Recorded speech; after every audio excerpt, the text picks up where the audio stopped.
Morning, afternoon, or evening, depending on where you are in the world. My name is Carl Fay. I'm a professor at BI Norwegian Business School in Oslo, Norway, and I'll be the host of this event today.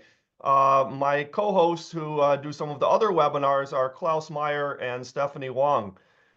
This is part of the Academy of International Business Journal webinar series, and today we have the pleasure to focus on recent advances in international leadership, highlighting three recent publications in the Journal of International Business Studies. There's a lot of research on leadership, but there's surprisingly less research on international aspects of leadership. Thus, it's particularly interesting that we have a chance today to focus in on this theme. We're going to start by having each of the three authors present for 10 minutes their paper, after which we'll have a chance for having the audience to ask some questions to the presenters. You can use the chat function to ask these along the way, and I will read some of these out at the end. We also may ask one or two people to be elevated to be able to be viewed and orally mention their question and add a little bit of additional information. Then at the very end of the webinar, if we have time, we hopefully will have a chance to have a little bit of a panel discussion on some overarching themes, after which I'll make a brief summary. If you have any questions, feel free to reach out during the webinar via chat. So without further ado, I would like to introduce our first presenter, who is Markus Pudelko. Markus is a professor at the Department of International Business at Tübingen University, and his research focuses on the impact of culture and language on international business. He's been very well received scholar, with having received over 40 research awards. This article is co-written by himself and his co-authors, Georgakakis and also Nicole Gillespie. And the topic of the paper is "Do Chinese Subordinates Trust Their German Supervisors? A Model of Intercultural Trust Development." Markus, over to you. Thank you very much. Thank you for having me. Thank you for the kind introduction. Let me just get my screen shared with all of you.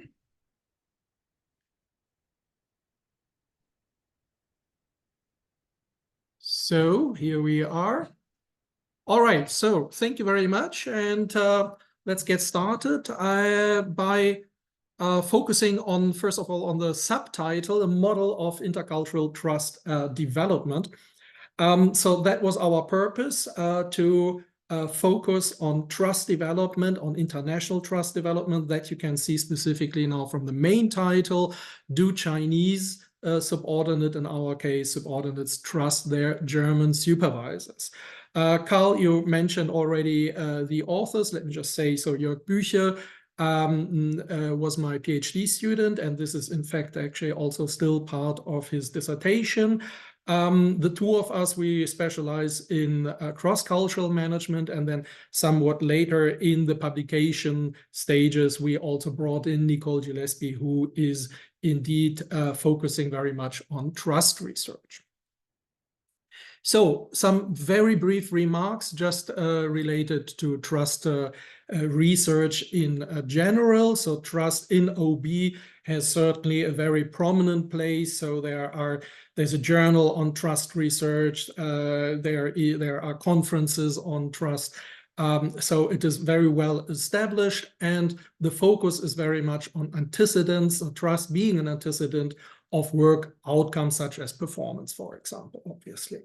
However, and Carl, you mentioned that also now with regards to trust in particular, the international focus is actually not that dominant. And with regards to trust, that is astonishing, as this global context and different cultures actually bring into the development and the maintenance of trust additional complications in terms of misunderstandings, conflicts, and the like. So most of the research that has been done in the area of trust is focusing on, or as having an ethic perspective, in the sense that a monocultural context standing in the focus, particularly research coming from the West, the Anglo-Saxon, and maybe even more particular, the American, US-American context. And whatever the findings are, they are then assumed to be of universal validity and being culturally also generalizable. Now, there is another research stream, certainly a smaller one, that is challenging these assumptions of universalistic applicability of ethic trust research. Here, the assumption is that trust has culturally specific elements and also develops, therefore, differently across cultures. Within emic research, we can see that there are two different streams. One, probably clearly the dominating one, has a comparative cross-cultural perspective. So, for example, whatever we know now from, let's say, American research, we now look at, for example, China. Indeed, China is also then the most looked after country, and we look at differences, how trust is formed between these, or not, sorry, not between, but within China and within the United States, and then comparisons are made.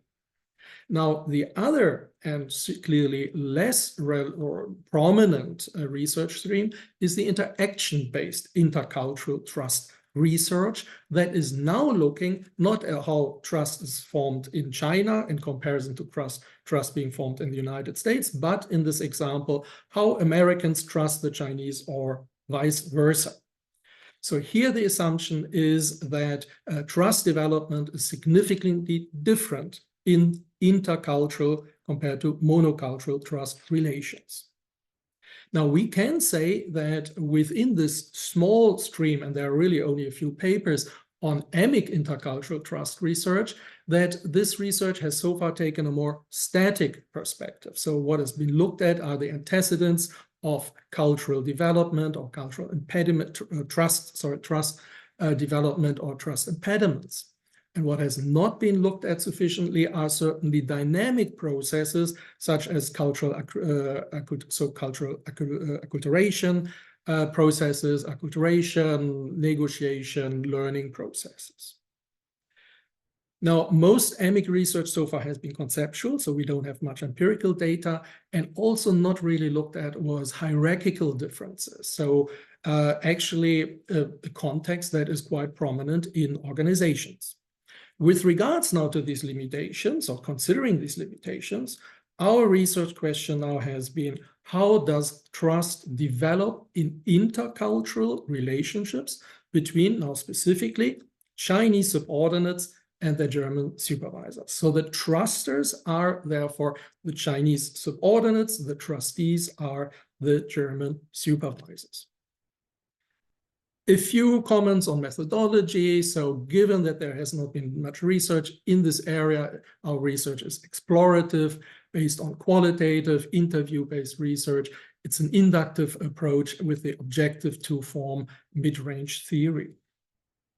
We had overall 95 interviews, complex settings, so 50 interviews based on diets. We have the trusters, the Chinese, but also the trustees, the Germans, and the research being done in the German headquarters, but also in Chinese subsidiaries.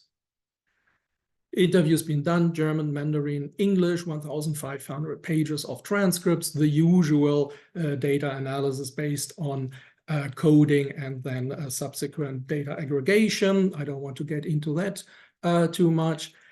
Let me now actually get to the results. Now, this is a graph, a model summarizing our results, but not from the paper. As you can see, this is the model of our first submission to JIBS. So here, the idea is, or what we show here is the following. In the contact phase, so where the Chinese subordinates now get into first contact with the German subordinates, trust is actually quite high. That in itself is already surprising, because in cross-cultural context, the idea is that trust is actually low because they are very different, and only with more knowledge, trust goes up. We show the opposite. We found that trust is high, but then unfortunately for the German supervisors, they cannot hold this trust. Trust is diminishing. Why? Well, we found with our questions, in-depth interviews, we could find that out, because the German supervisors were not respecting the needs that the Chinese subordinates have in terms of relationship orientation. The German supervisors were more task-oriented. So therefore, a disillusion phase, trust goes down. And then there's a bifurcation. So either there is no adaptation process, the Chinese still don't continue not to trust their German supervisors, and trust stays low.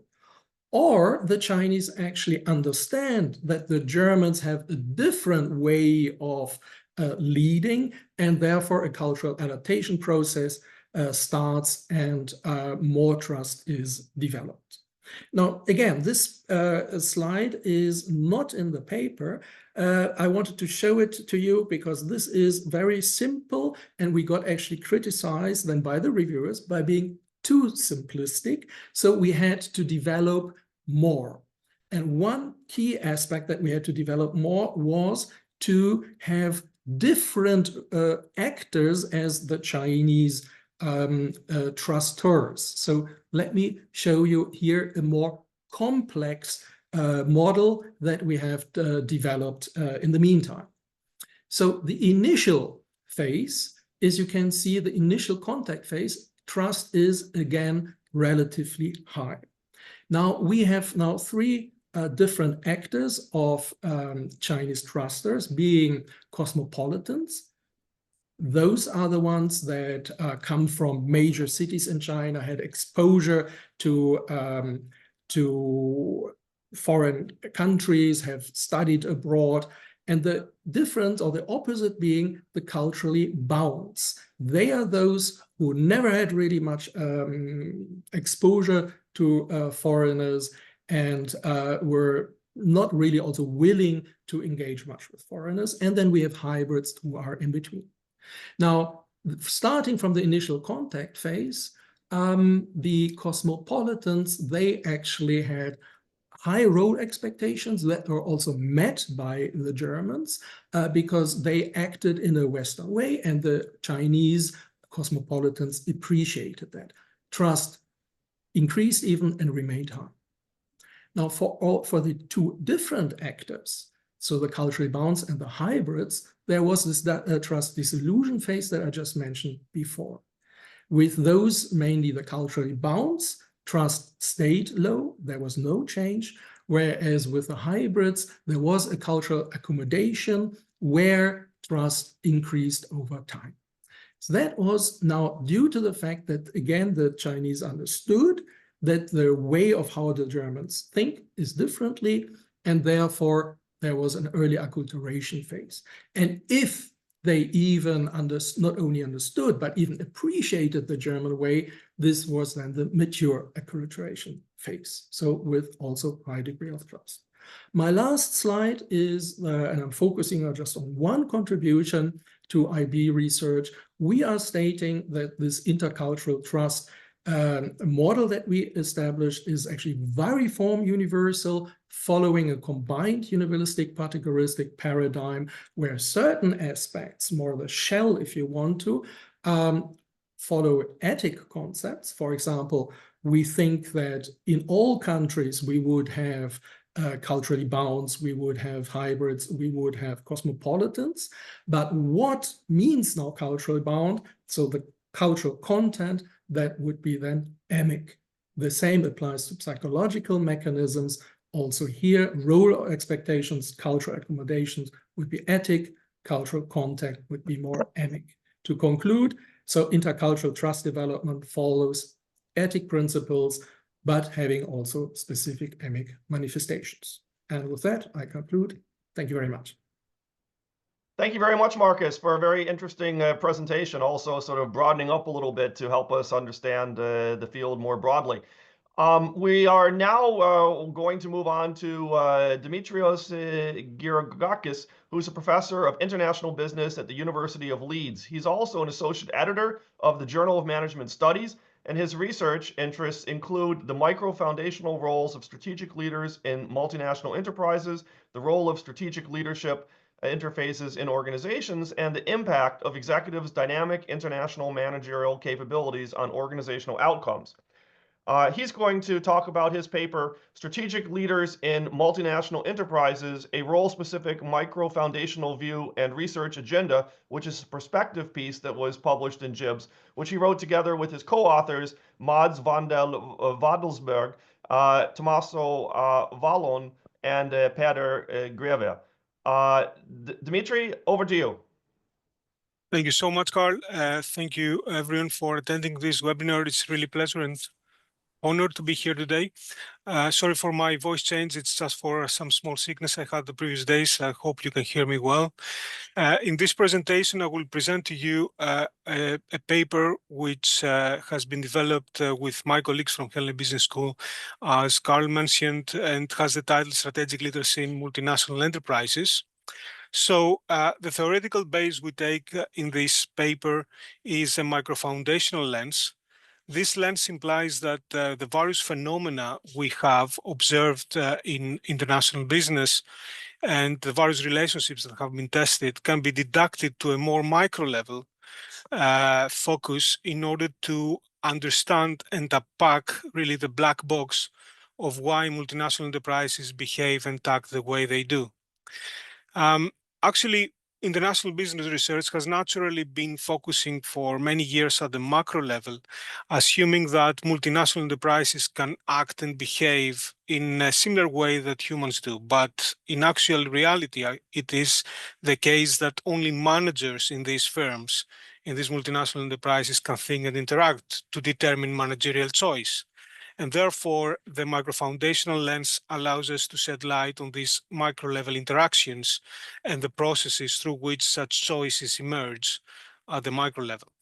Prominent international business scholars actually have recognized repeatedly that many of the mainstream theories we know in international business are theories of managerial choice, and therefore understanding those interactions, the uniquely complex interactions that occur at the micro level between actors and what we call as strategic leaders, who can be at the headquarters of the firm as well as a subsidiary of the firm in a foreign location, would be essential to really go deeper into theory and understand the black box of why M&Es act the way they do.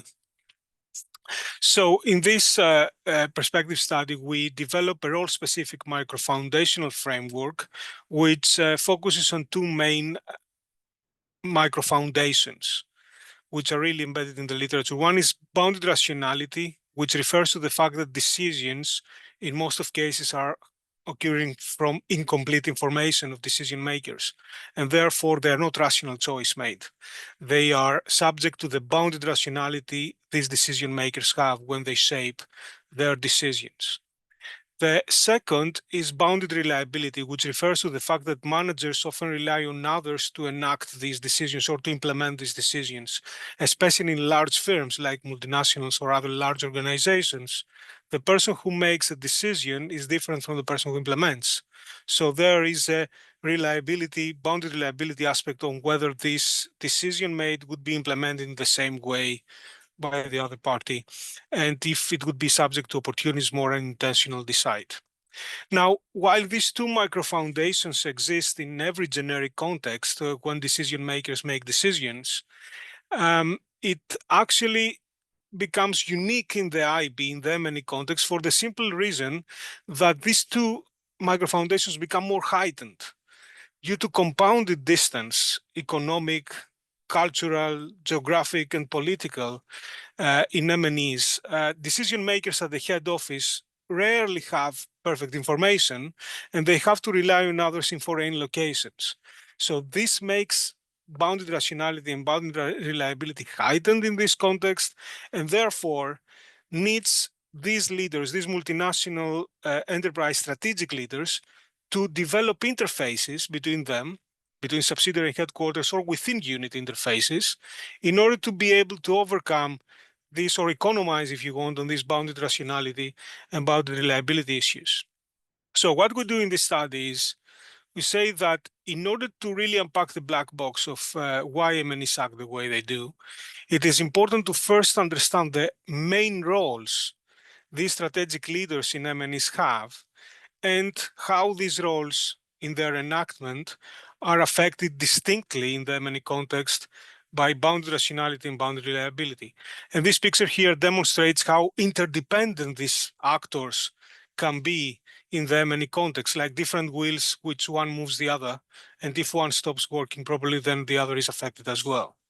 It's like interfaces among these leaders. So this is our framework.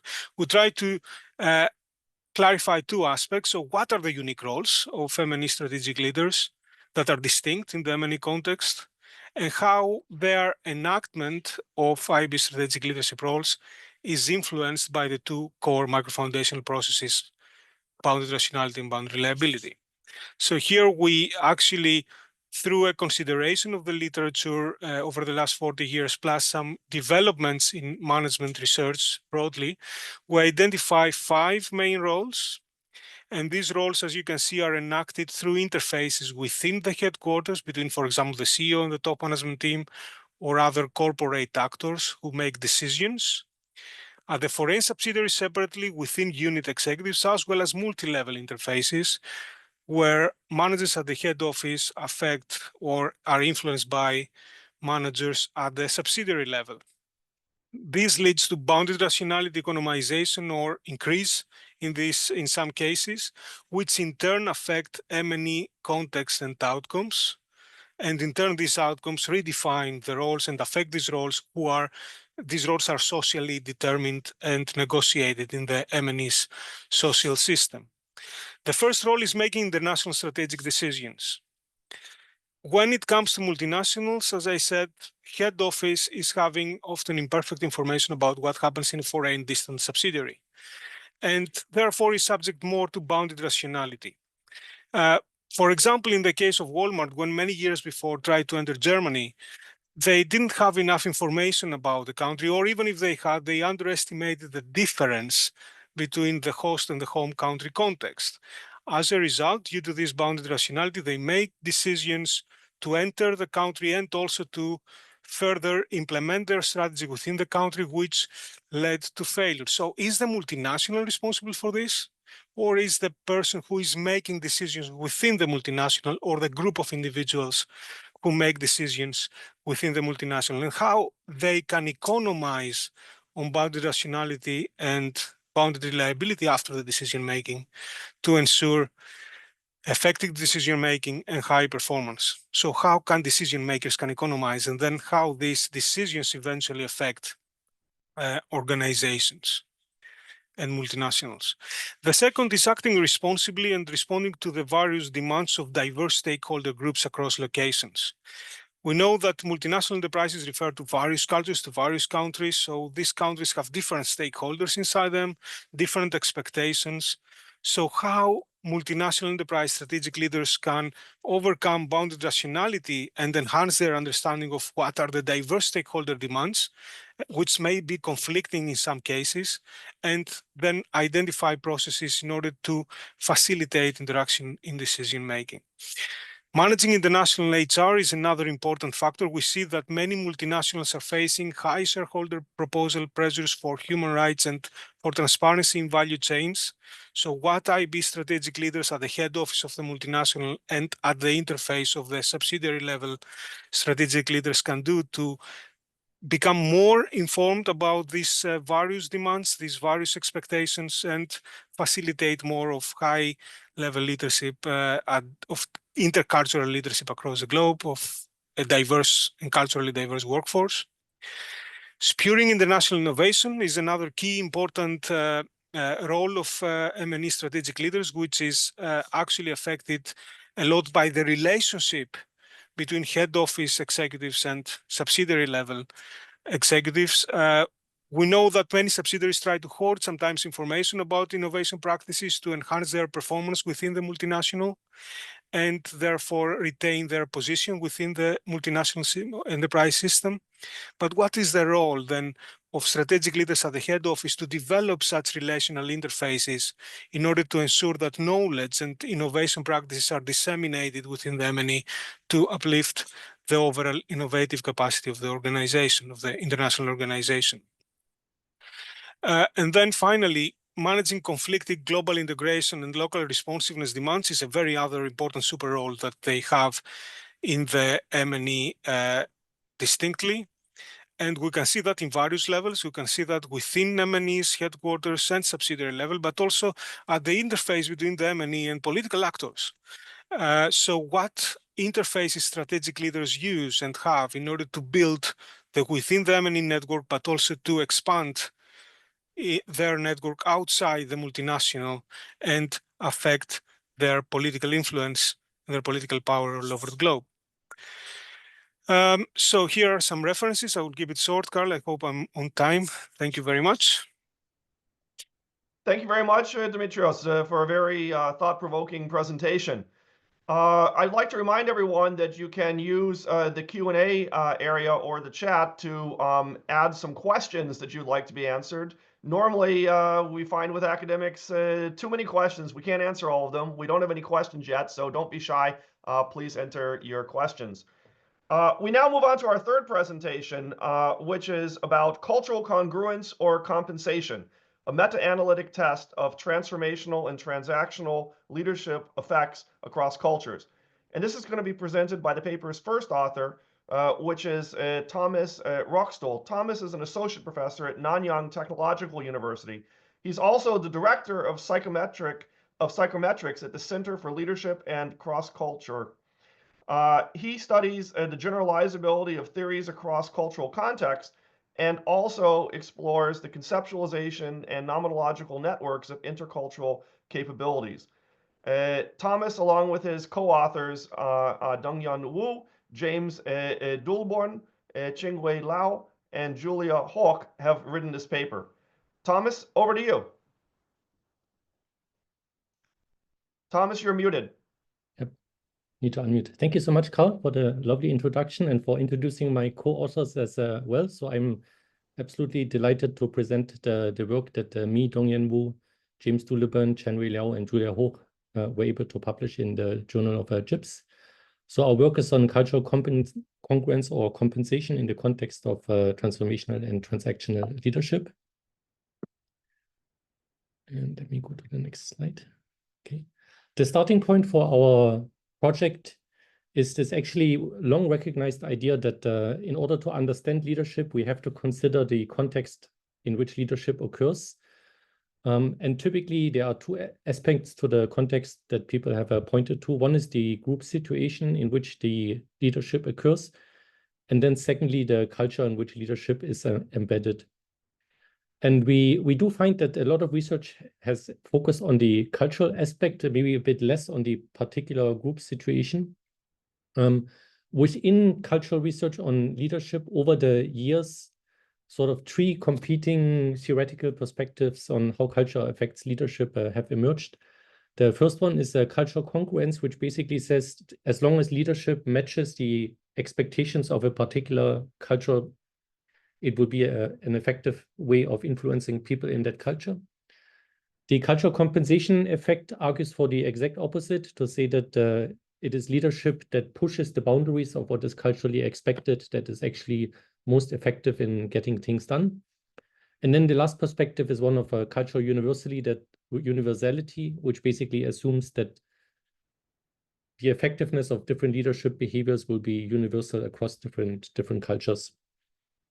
Now, in the context for transformational and transactional leadership, even though we've actually done a couple of recent meta-analysis, we actually still do not really know much about which of these three cultural perspectives holds the most weight for transformational or transactional leadership.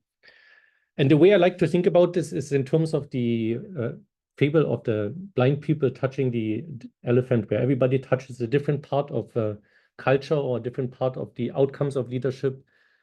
And because we are only touching one tiny bit of the larger elephant, we actually do not get much information about the broader picture of how culture and leadership interact to affect outcomes.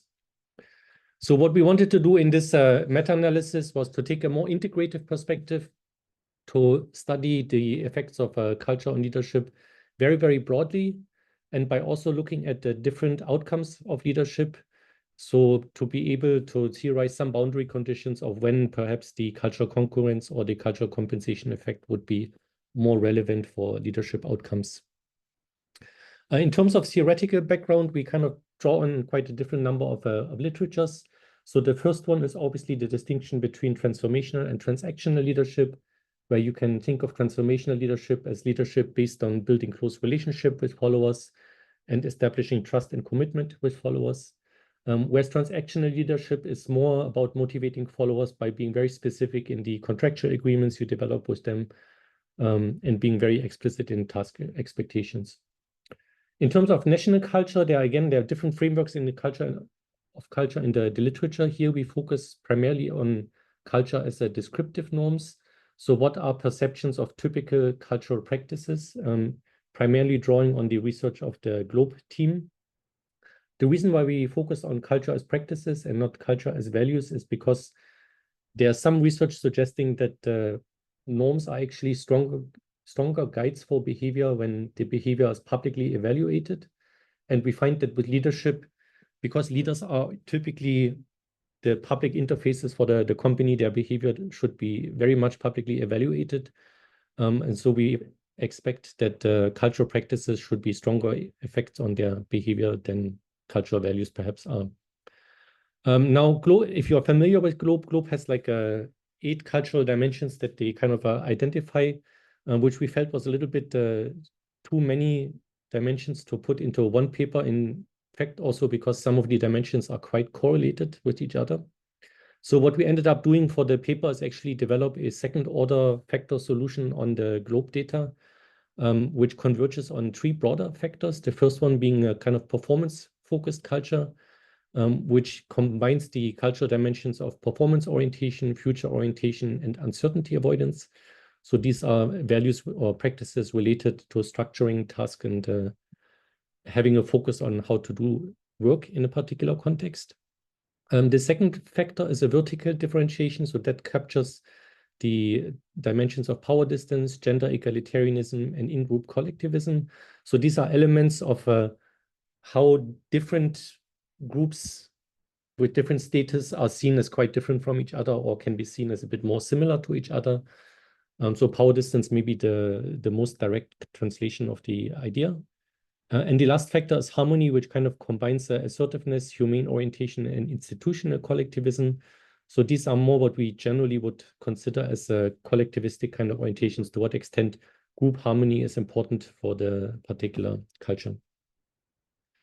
Then based on the prior research on transformational and transactional leadership, we draw on some ideas on which leadership style is most congruent with which kind of cultural practice. So here we find in the literature that transactional leadership is very congruent with performance focus because it's about structuring the tasks.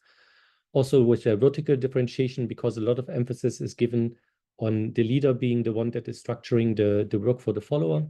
Whereas transformational leadership, which is more inspiring about the larger group collective, is maybe more congruent with the harmony orientation in the literature. Now, so far, it's all basically drawing on existing literature. What we really bring to the paper, and which is kind of our key idea, is that the congruence and compensation effect will depend on the nature of the outcome that we're studying. So here we are comparing what we call convergent or divergent kinds of outcomes. This goes back to McGrath's idea on different types of task outcomes. In the management literature, and when people think about classifying performance outcomes, you can think of in-role performance or maybe extra-role performance that is aimed at supporting the general functioning of the organization. Those are kind of convergent outcomes. But innovation, creativity, or voice kind of behaviors that are more about changing the status quo would be more divergent kind of outcomes. And so what we're proposing in the paper is that the congruence effects will be more pronounced with convergent outcomes, because you essentially, for convergent outcomes, want people to follow the established procedures or work towards what is existing in the culture. So realigning the leader behavior with the culture will be most important. But when you're going after divergent outcomes, so you want to push followers to come up with innovation or go against the cultural grain, actually a leader who role models divergent behavior is probably, or compensation kind of effects will be more important. Empirically, we test this with a meta-analysis. So in the end, we compiled 443 studies on transformational leadership and 124 studies on transactional leadership. In terms of analysis, we do the typical psychometric meta-analysis. We also do some sensitivity check to outliers and examine publication bias. And then our actual hypothesis, we test with a multi-level meta-analytic regression framework, where the individual within study, what kind of outcome they're using is at level 1. Certain controls for the research quality are between study variables at level 2, and then our cultural factors will be at level 3. In terms of key findings, we were, first of all, quite surprised to find overall support for almost the near universality perspective. And what I mean by that is to say that both transformational and transactional leadership positively predicted outcomes across cultures. It's not to say that there are no variations across cultures, but in general, both styles of leadership have positive effects on all kinds of outcomes that we examined.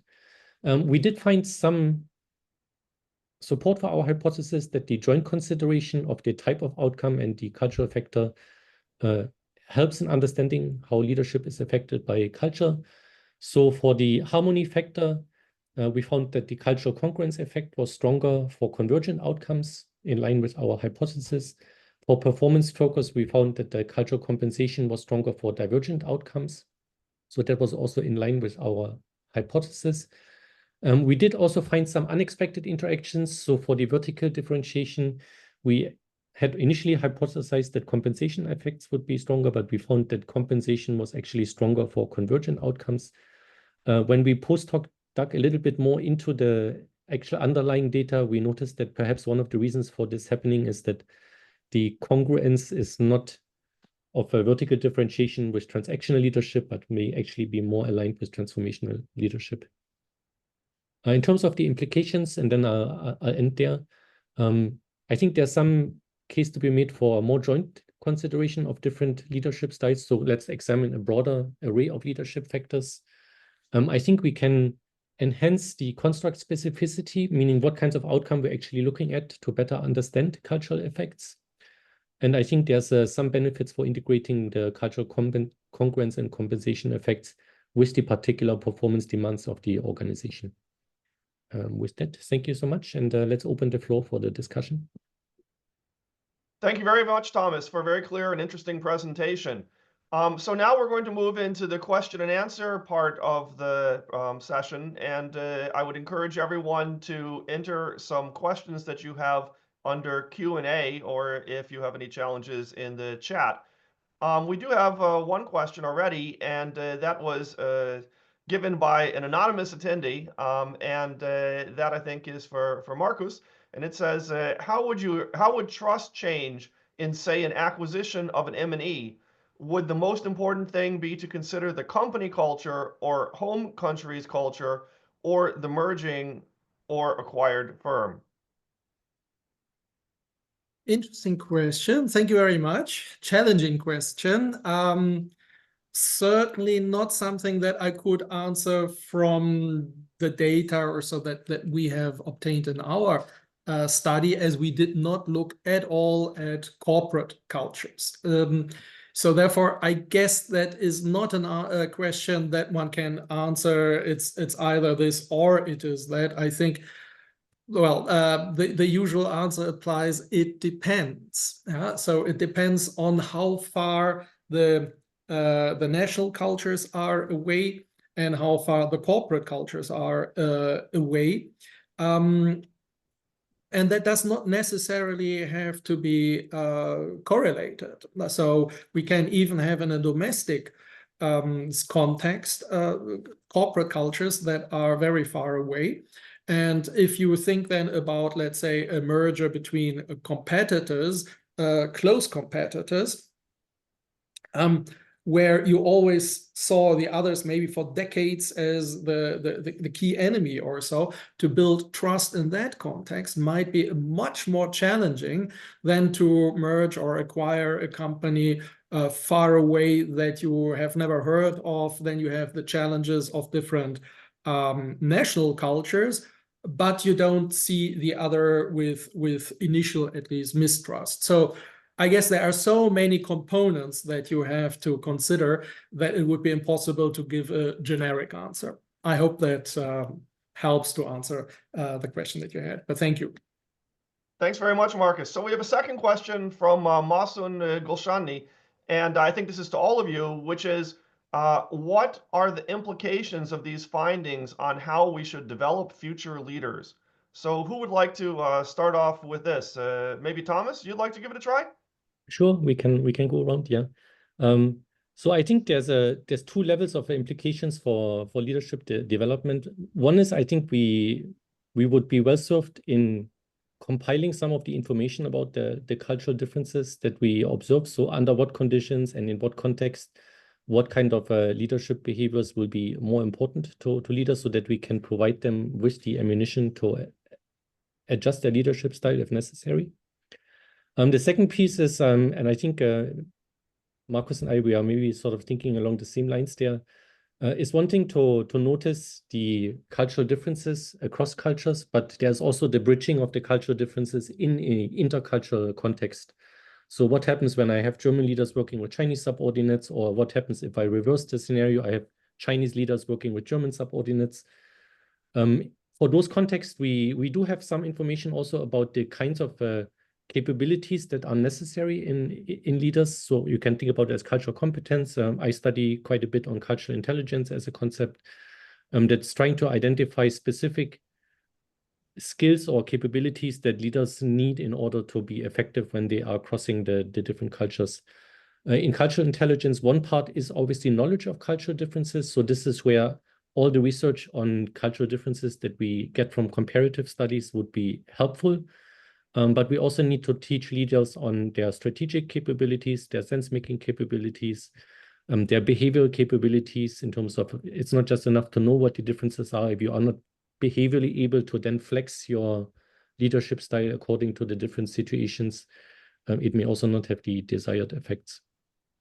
And I'll stop there, and then maybe other people can chime in. Thanks very much. Markus or Dimitrios, would either of you like to add something? Yeah, absolutely. Sorry, go ahead. Yes. Why don't we go to Dimitrios then first? Yes. First of all, thanks, Masoud, for the question. I actually would say, as a response to this, that understanding what are the roles of strategic leaders in multinational enterprises is very important in order to develop succession planning strategies and identify those individuals who have the ability, the skills, the capabilities, if you want, of the training in order to enact these roles. So understanding how these roles are socially negotiated as well in the M&E social system is important in order then to avoid having, let's say, adverse succession decisions later on, or understand what leaders do in the post-succession stage in order to be able to drive the M&E's performance in a desired level. When it comes now to making strategic decisions and all this, like acting responsibly and promoting more innovation across the multinational enterprise, each of these roles are having specific outcomes. So this can also foster a future research agenda based on which we can further understand how leaders can be developed within the multinational enterprise, and how then succession planning can take place in order to advance strategic leadership in M&Es, in subsidiaries, at the interface of them, and generally improve or achieve desirable outcomes at both firm and societal levels. I hope this answers the question, and I will then leave this to Markus. Thanks, Dimitrios. Then over to you, Markus. Yeah, just to add another small facet to this complex question. I mean, picking up on what has been said before with the roles of leaders, that changes, of course, also over time. And it is evident that a successful leader of a multinational corporation cannot just lead in the domestic way. So whatever has been successful domestically does not necessarily now need to work well in the international context. That is obvious. And what has therefore developed in our research more and more is the focus, the same focus that I had now in the study that I just presented. What about a leader who is now confronted with one particular other culture? So in the study that I presented, it was about German leaders, if you want to. So they were the supervisors and the Chinese subordinates. I did not now get into details about how actually the German leaders could also influence the trust that these Chinese subordinates had. But what mattered here is the perspective, one country and another country, so a cross-cultural situation. And I think most of our research, of our international research, has still this focus of cross-cultural, so having one, two in an interaction or a few cultures in mind. And we need to now, I would argue, go more and more towards global leadership, where it is not just about a few cultures that you have in mind, like an expatriate focusing on the host country culture, but global leaders, those at the very top, have of course to develop leadership skills that are general enough to encompass all kinds of different cultures. So cultural sensitivity, cultural intelligence has been mentioned. These are aspects that we need to focus on more. Great. Thank you very much, Markus. Very useful, pragmatic suggestions. Now we have a question or a hand raised virtually from Lisa Mashukit. Lisa, you should be able to now unmute yourself and even turn on your camera and orally ask your question.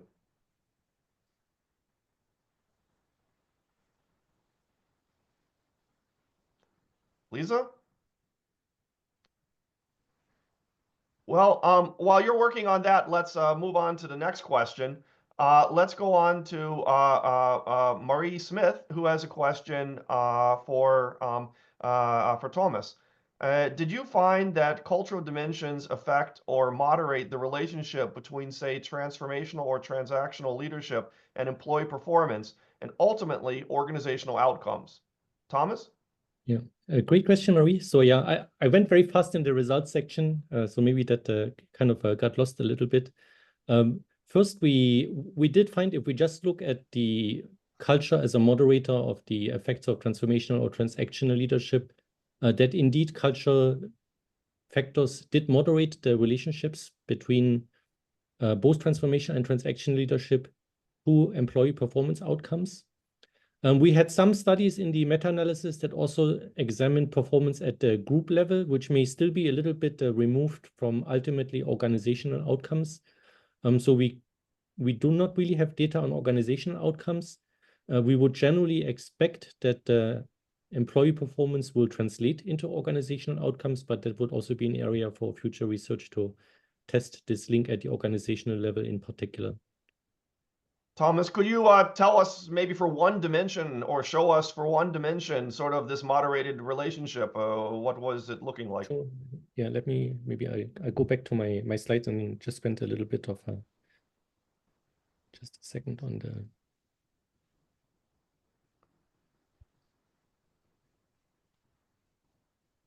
So if I go back.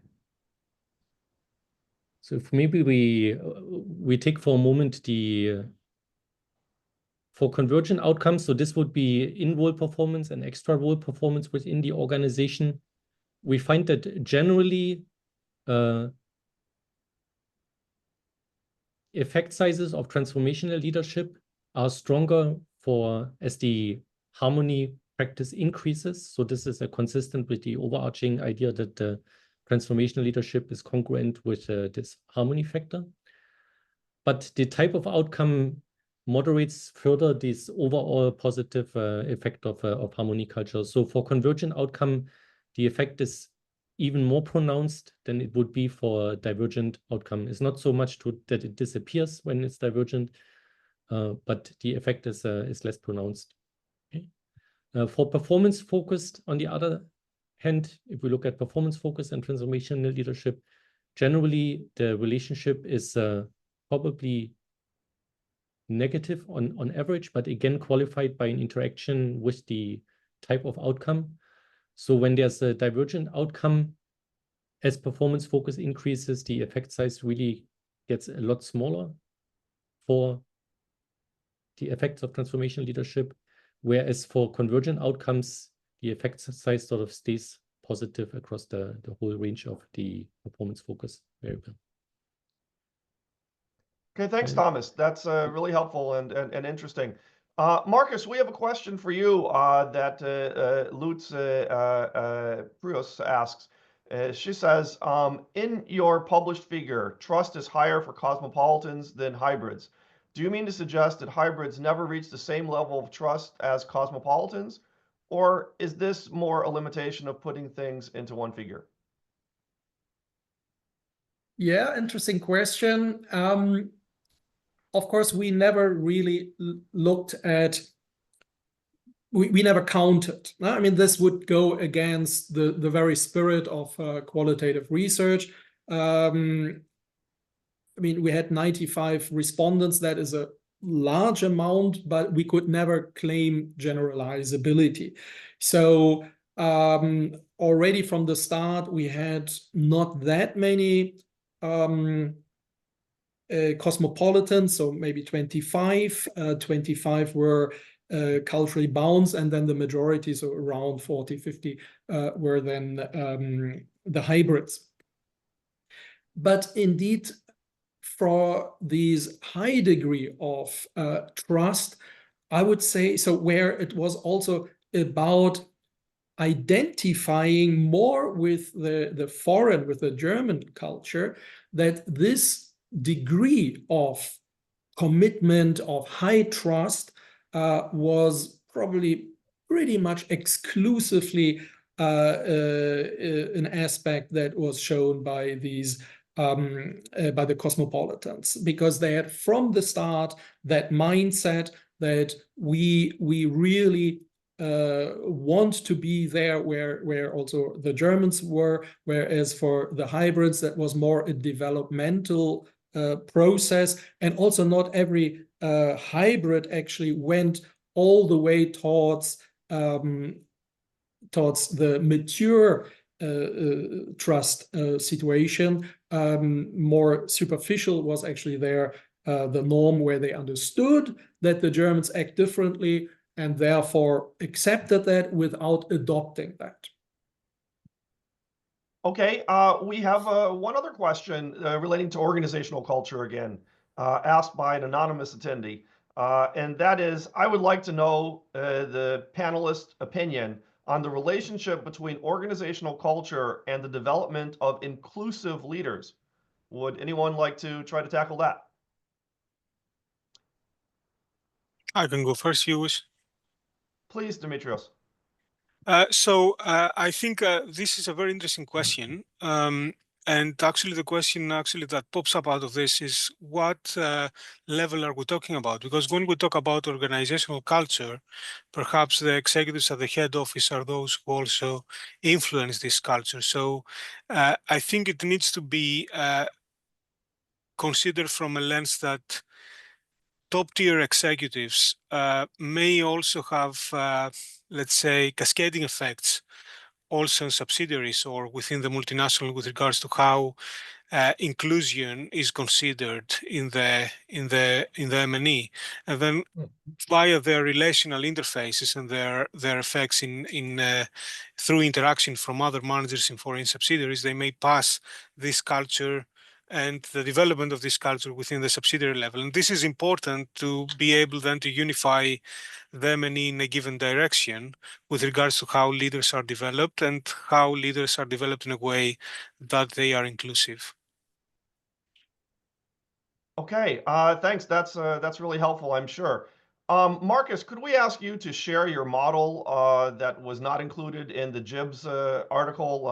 One viewer would like to see that again. And in the meantime, I would like to have everyone ponder on David Bachman's good question, which is, you know, could there be feedback loops? We don't want to have stagnation of development of leaders, but most of these models are sort of going in one direction. Is there a way to have incorporating feedback loops such that you have continuous development? Thomas, maybe you could start us off with that. Yeah, I can say something on. I think it's a fabulous question, David. I think generally all our models are very stationary, right? We do not really consider the temporal processes and the feedback loops that obviously will happen in real world. I think Markus' work is probably closest to having at least some trajectory on how things will change over time. But definitely, I think culture and leadership is a two-way street, right? So leaders, on one hand, they are shaped by culture. On the other hand, the whole purpose of leadership is often to also generate culture, right? So they are also working in this tension, if you will, between existing and the desired cultural space. So I do think would be an excellent question to examine empirically a bit more how this interface between leader, organizational culture, and then maybe also the outcomes of the leadership will actually change over time, especially in an intercultural context. Yeah. Would anyone else like to comment on that? Perhaps Markus? Sorry, I was now focused on getting my slide up. Yeah, the question is if it would be good for us to incorporate more feedback loops into our research so that there was continuous development of leaders, or what could one do to have continuous development? Okay, sorry, I didn't catch the feedback loop part. That is, of course, the essential one. Let me answer also with a hat on as a senior editor of a Journal of World Business. And as an editor, I can only say that it is not talking now about pure academics, but as the chances to get published. Feedback loops are always good to bring in, increases clearly the chances that reviewers will like your work. And if you don't have a feedback loop and somehow it makes sense to have a feedback loop, also reviewers are very likely to add on that, to ask for that. And I think it makes sense because it provides a more dynamic perspective to what you are doing, because it goes back to the initial stage, and then so you have an additional factor that you consider for further development. So we are asked to go deeper, and feedback loops are one way of dealing with that. I've now given a very generic answer to the question, but I think also with regards to leadership, it clearly matters, as with all other aspects as well. Okay, thanks. These are, useful things, and good to hear the journal editor's perspective as well, which I surely agree with. Maybe now I can ask a couple broader questions to all of you. And one of these is, we're talking a lot about cultural differences today and how this drives the leadership behavior or the trust developing behavior, et cetera, that we should employ. The world is becoming a place where people know much more about different cultures and probably travel more, at least if you compare now to like 100 years ago or more. Given this, you could make an argument that maybe the world's becoming more uniform and adaptation is less important. Is adaptation less important or more important because maybe, there's a greater expectation that you adapt? Do we still really need to care about, cross-cultural research like we're presenting today? Make the case for it. Markus, can we start with you? Sure. I think there is one superficial argument that would speak for neglecting cultural differences.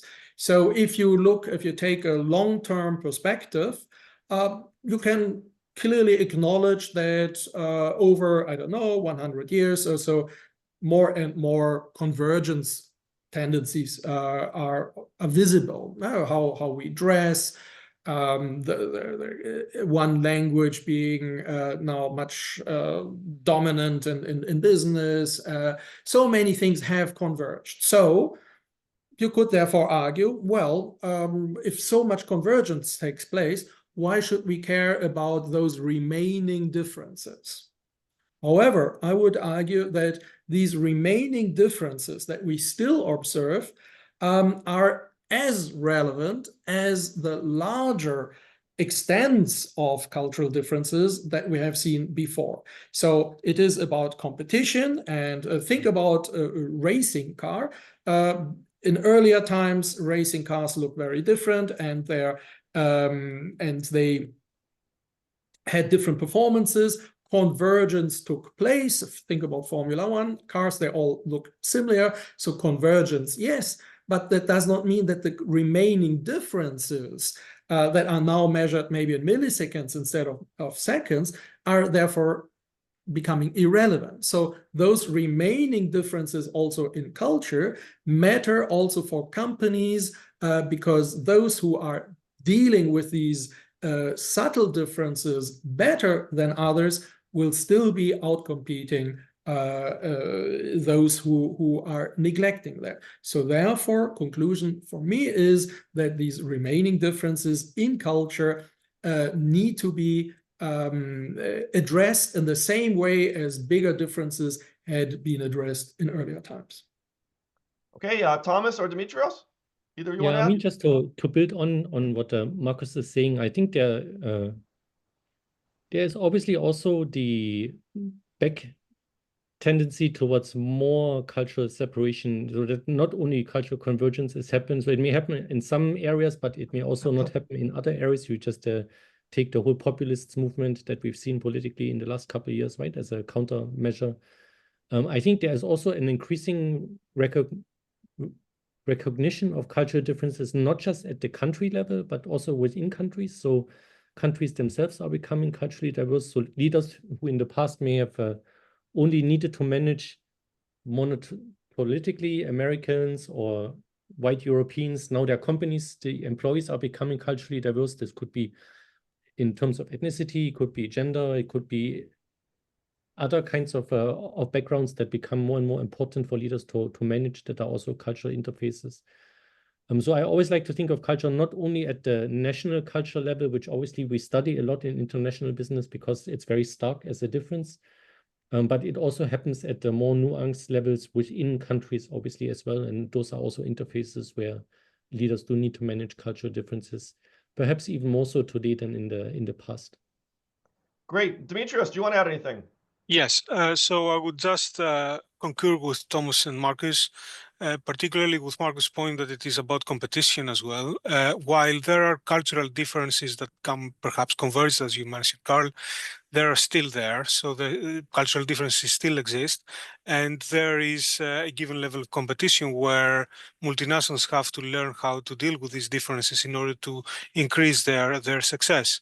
But what I would also mention is that we may also observe some regional differences more than in the past at the relative level, because some countries become converged more than others between them, while they become or less converged with others depending on distance. So I think while yes, convergence exists, this convergence may emerge differentially between countries themselves. So this is something that leaders in multinationals need to consider as well when they develop their strategies.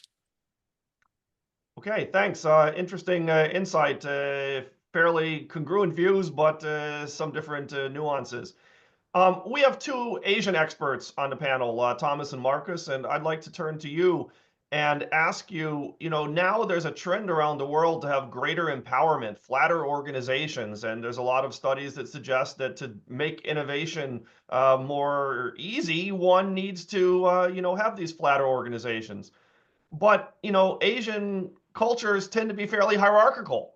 And how do we solve, this tension between, on the one hand, the need to embrace traditions of hierarchy, and on the other hand, we're reading we should have fairly flat organizations.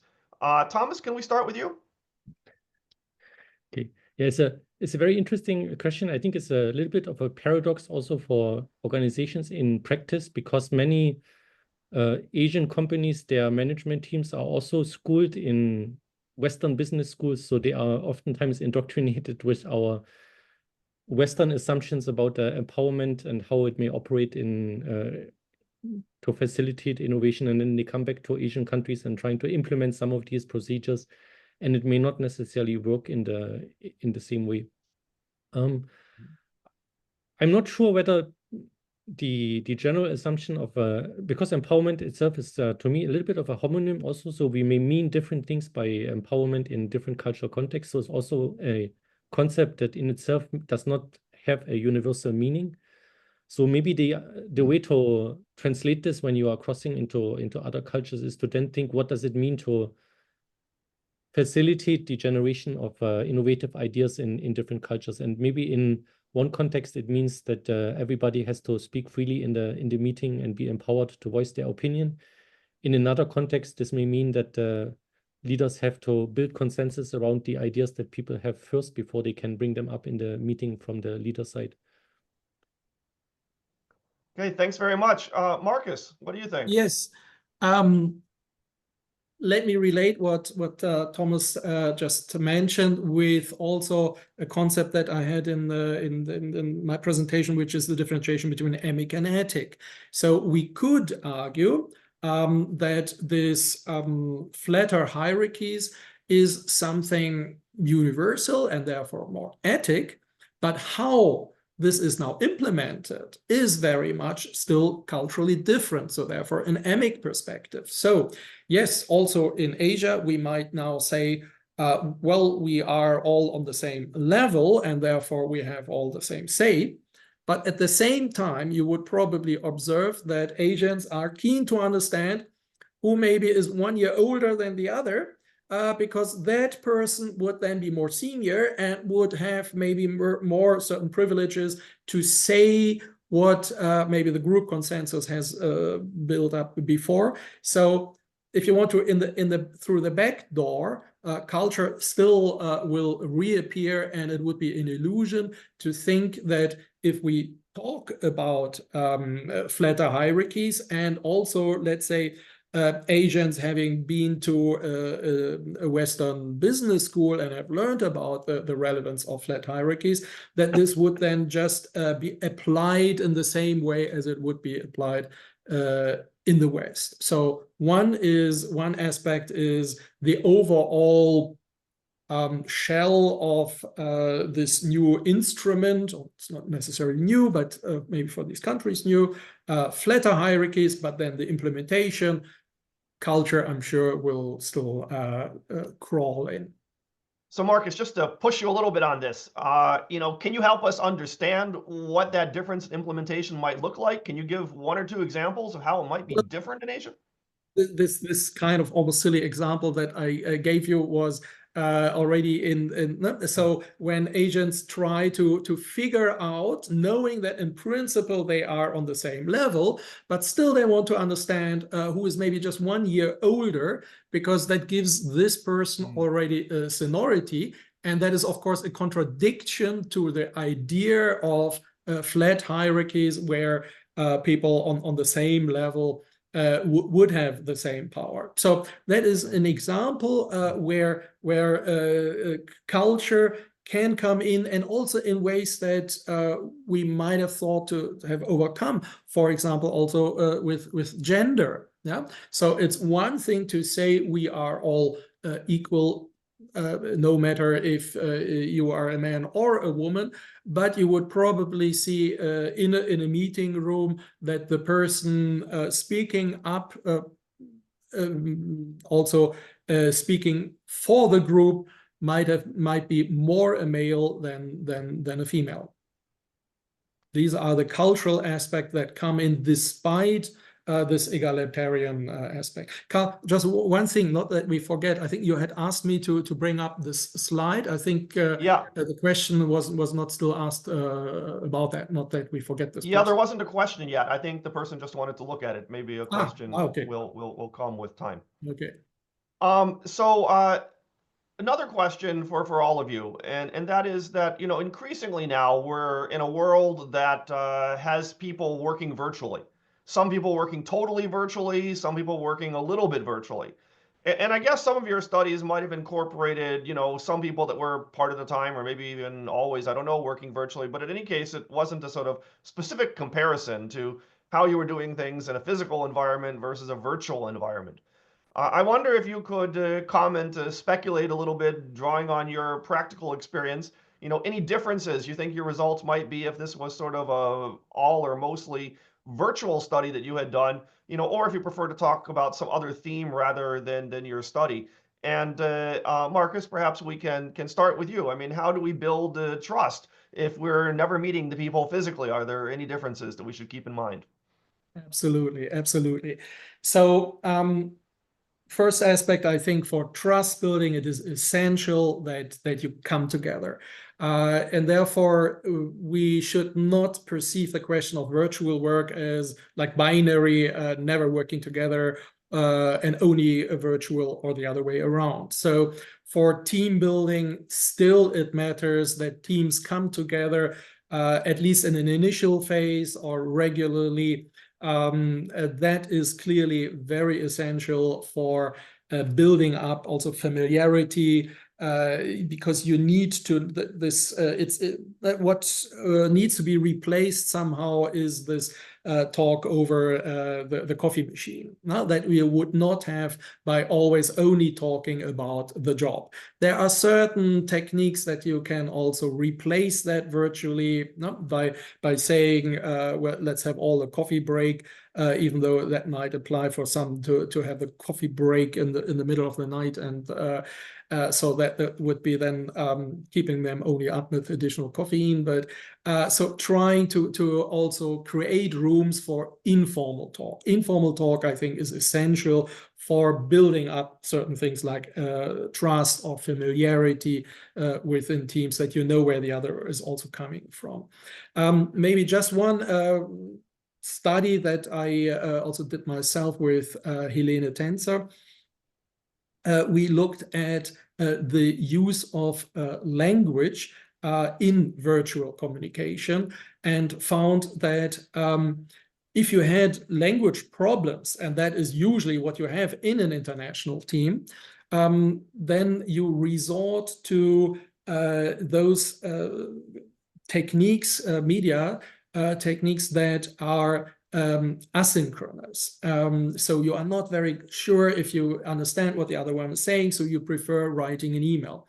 And if you only write emails, then you never really understand what the other person really means. You don't see the face, you don't see facial expressions. In situations that are already reduced in terms of the richness of media, if you are in a situation with different cultures and different languages, your media use tends to be even less rich, and that is something even more complex. And so therefore, conclusion, you should always have also meetings and not rely only on technology. Okay, we're rapidly running out of time, but Dimitrios or Thomas, would either of you like to add something? Yeah, may I add something quick? I think it's a very interesting research question on how virtual reality may affect the enactment of roles of executives and strategic leaders in multinationals. Actually, I think that virtual connection, and I agree with Markus, that it can really facilitate sometimes interaction, but when it is long-lasting and you have never seen the person or never interacted with the person in reality, this may have adverse effects and may even exacerbate cultural differences when you have to assume how another person would actually perceive something without having the real touch, right, of the person, without having seen the person in reality. And I think this is a key thing in multinationals, because headquarters strategic leaders and strategic leaders in subsidiaries may oftentimes communicate virtually due to differences in geographic location. So it's a very interesting research question. Okay, thanks. Thomas, you want to add a maybe final just word? to add on one more perspective, I think One way in which cultures differ from each other is in the extent to which they prefer communication that is either low context or high context, meaning to what extent communication is very direct and whatever is being said is what is being meant, or to what extent contextual cues are very important to understanding what is being said. So one thing with virtual communication that maybe we should be thinking a little bit more about is to what extent the channel itself is a low context communication channel, and therefore imposing a certain ethic preference over cultures that are by nature maybe more preferring a high context type of communication. So it may work very well for some cultures where they are more low context in orientation to begin with, so the media matches their preference. But then in other cultures that prefer more high contextual communication, maybe that's not the way to go. Okay, well, thank you all for your very insightful comments, and thanks to the audience as well. You know, I think we've seen that culture still does matter. It may matter a little differently the way things are evolving now.